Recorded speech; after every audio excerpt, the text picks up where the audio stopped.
Hello, and welcome to 3D, Up Close and Personal. I'm David. I'm Danielle. And I'm Darryl. Episode 6, Dealbreakers Part 2. On Dealbreakers Part 1, they talked about lying, cheating, stealing, finance, and other people's children. And today, we're going to talk about in-law. When you get married and you're in-law, they fall out, you become an outlaw. In-laws can be a problem because sometimes they thinking you married this person, but we married you too, and that's not true. There has to be a boundary line where your family can have some input, but it's only so much.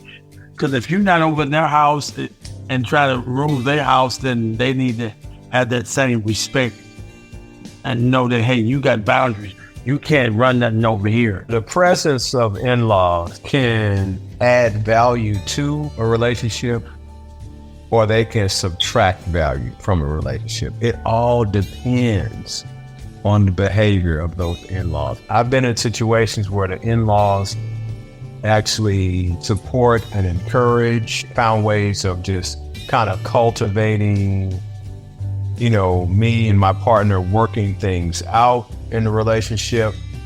And then I've had other in-law situations where my wife has gone to the in-laws and talked trash about me. Mom, my husband is a mess. Basically subtracted value. They made you the BG, the bad guy. Not the bad guy. Give me a break. Exactly. I've had it where they've been a credit. I've had it where they've subtracted value. It all depends on the behavior of the in-laws. It depends on the value of the in-law. There's some in-laws that can see a husband and wife having relationship problems. Example, the in-laws will say, son, you guys are having problems. You go tend to your wife. You go work those problems out. Go straighten things out. Or they could say, son, you need to get away from that woman. You never should have married her. But I love her. I really do. I had somebody else picked out for you. You don't have a clue. Far better than that woman that you decided to enter in a committed relationship. It really all depends on the in-law. They have some houses that they have like a mother-in-law cottage, or they might have a mother-in-law apartment where it's part of the house, but it's like a separate unit where they have their own little kitchenette and bathroom and the bedroom. They're in the house, but they can isolate because they get all their needs. But sometimes the mother-in-law, or maybe even father-in-law, can be a little too involved in the decision-making of the man and wife, and that could cause a problem. Yes, it does. I think in-laws should have their own place. Yes! But living with them, every situation is different where people need help. Sometimes, mother-in-law might have to move in because she's financially strapped. She may have some health issues. That can change the family dynamics right there, that extra person, especially if that person is opinionated and think their way, their suggestions may help. And sometimes they should be quiet. And sometimes instead of living in the in-law suite, they really need to live in another state. Maybe just down the street.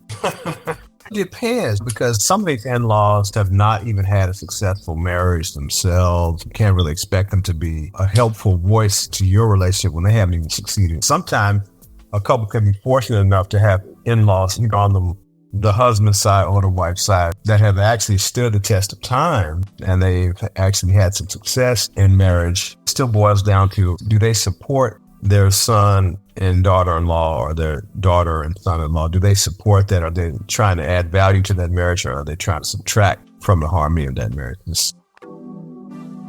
Moving on to careers. Careers can break up a relationship. Even though the money's good, sometimes people are married to their career. I love my job. I've seen that as an over-the-road truck driver, a guy can bring home and can make the decent money, but he's not there for the time. A woman can get lonely. I miss you when you coming back home. Some women can hold out and just be patient till the husband comes home. Some of them, they may have temptation. Oh, yeah. Get a lot of time on their hands, because if he's gone for like a week or maybe 2 weeks at a time, that's a lot of hours and space and time to do what you want to do. It all depends on the individual. That's why it's important to have all that communication up front, just to see, okay, what are your expectations? What do you need as a partner? Some men or some women, they will sell the word love, T-I-M-E, where they need the time to feel like they are fulfilled as a partner. You do a needs analysis on some people, they need financial support, or they need to know that that person is there, whether or not they can get a call every once in a while or a text. Some people can disappear for several months and come back and still find harmony in their home. So it really all comes down to the individual. We can go to white collar, like a doctor. Dr. Valentino. Or maybe an attorney, where they have a commitment, especially if it's the doctor and he's a surgeon and he's committed to his practice and he doesn't work at the hospital and he's on call because he's really good and the money's flowing, but his obligation on chasing that paper, relationship gets neglected. Absolutely. Basically, it's having a balance in the relationship, financial, time, and all the other slices of the pie to make it work. The next subject. We are talking about time management. Time management problems in a relationship can show up early on when you're in the dating phases.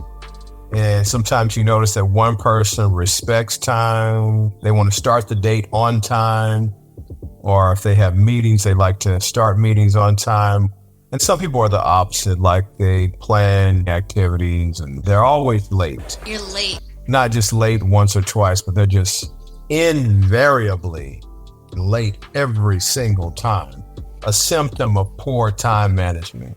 And then that carries over into the more permanent type of relationship or marriage, where there's just so much mismanagement of time that it just has this effect. It kind of erodes the foundation of the relationship where you just feel like you just can't count on the other person. I know a woman that's so habitually late. They gave her a surprise party and told her to be somewhere at 8 o'clock and the party started at 9. She just habitually late. When she showed up at 9, she was right on time. The time management is another one of those values. There's so many values that go into a relationship. Sometimes, there's the value of time management, there's the value of finances.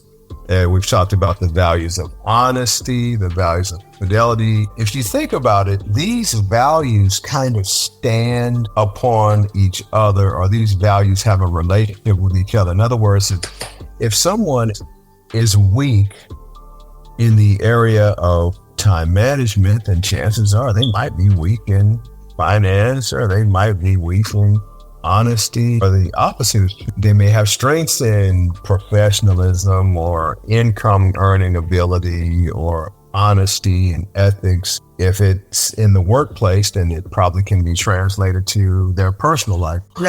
Usually people that are bad with time management, not every case, but some cases, they're just kind of lackadaisical, kind of easy going. No sense of urgency. There you go. Everyone does not think the way that we do on this topic right now. I mean, the three of us kind of seem to be in agreement that the values of time management is important. But I can tell you right now, I have been involved with more than one person who has articulated the opposite. They're like of the mindset, hey, chill out.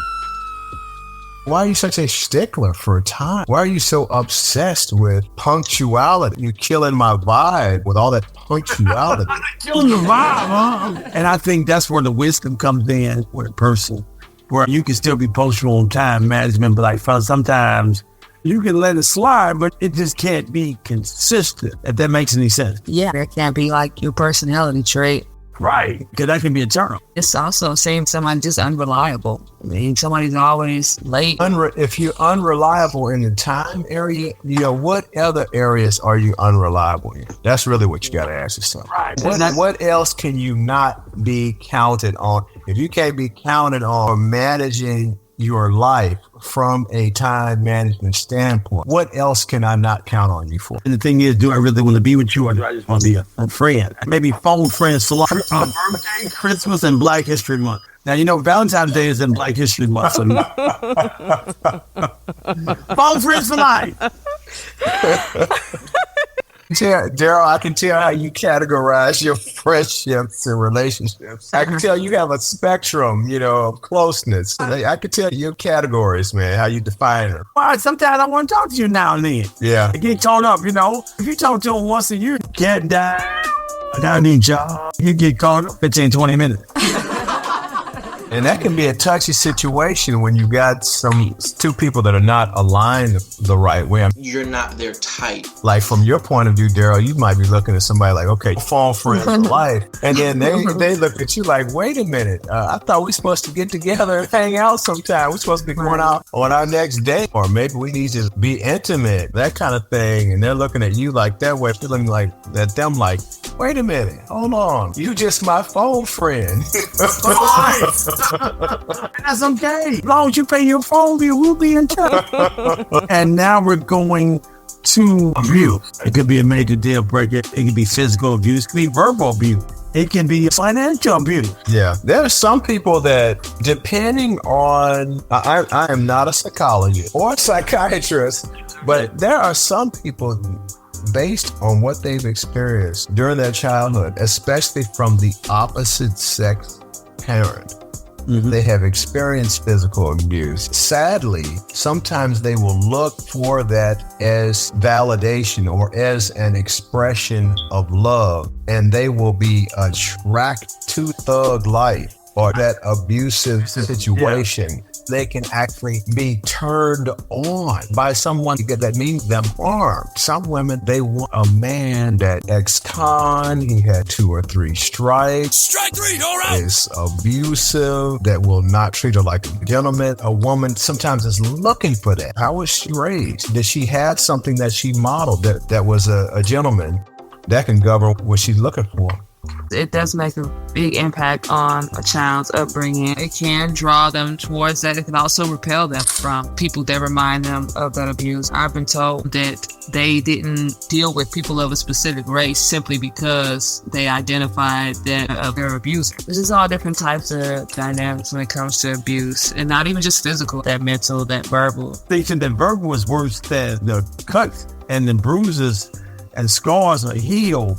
But that verbal abuse, mental, is there for life. Sometimes the woman abuse the man. Now, in most cases, I've never really heard men calling the hotline and say, I've been abused, or call the police, say, I've been abused by a woman. They suck it up. It's an uncomfortable situation for a man to cry out as a victim in an abusive relationship. I think it's harder for a man to charge a woman with an abusive act, but it happens. A lot of times, men will suck it up. Don't be a wimp. Because of pride. Our society say the man is stronger. You just got to do things in life that stink sometimes. He shouldn't be hitting on a woman and he could take it or he could just walk away. Sometimes they won't even report it. They may have a scar. They may have a black eye. They'll just take it. It's still damage to the man. Yeah, I have experienced a lover. I was in a committed relationship.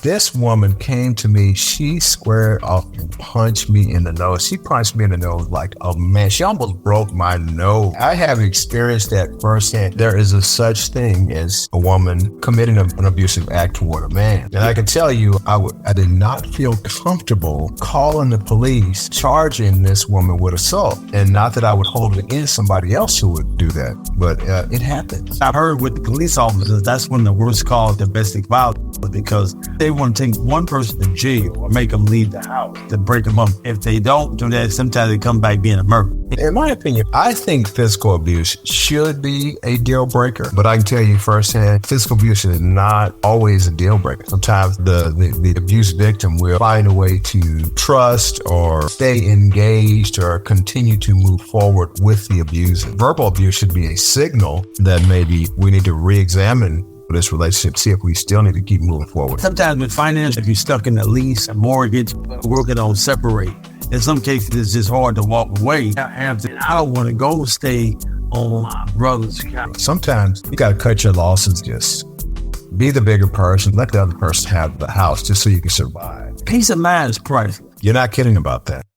Addiction can be a deal breaker because I heard women say that if a man has addiction, even though he might not have infidelity with his addiction, they say that you take it a part of yourself because you're addicted to that substance, whether it be alcohol or drugs, even gambling. So it can be sexual. Halle Berry said in an interview that she had a husband that had a sex addiction, even though she said she didn't believe it.